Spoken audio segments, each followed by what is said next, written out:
There is currently a debate happening over whether or not the relationship between Elizabeth and the creature is maternal or romantic. And I just have to say, babes, this is Frankenstein. It's both. Frankenstein is gothic romance, not romance like Bridgerton, but romance with a capital R, which Bridgerton was inspired by. I'm getting off topic. Gothic romance in particular often had a lot of themes of incest. Themes that Guillermo del Toro is very aware of, which is why he included that plot point in Crimson Peak.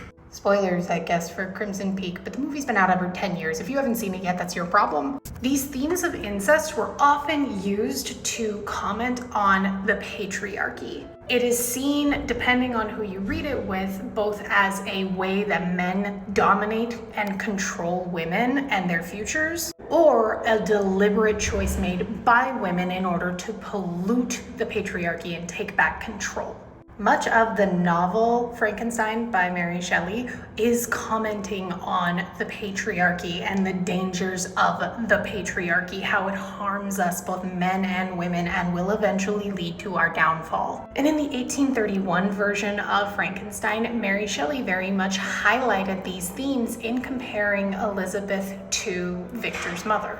Guillermo del Toro was obviously very inspired by this, so he took that literally and double cast Mia Goth as both Victor's mother and the Bride of Frankenstein. To me, this reads as though Guillermo del Toro is taking the approach of incestual themes and Oedipal complexes in order to be an active choice made by Elizabeth against the patriarchy. Because Victor and Victor's father, in and of themselves, are a representation of that patriarchy. Victor does not love Elizabeth. He sees her as something to own, something he is entitled to. His brother was always their father's favorite, something that does clearly sting him internally, because he, as the older Frankenstein, is the one who should have been entitled to everything that the Frankenstein legacy is. But instead, it's given to his brother. And Elizabeth rejecting him is a continuation of that rejection he felt from his father. Elizabeth rejects him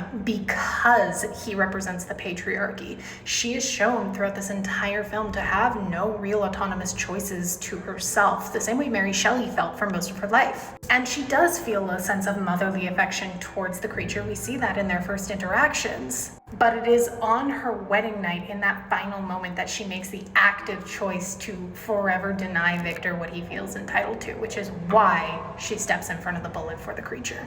Gothic romance is very, very incest heavy.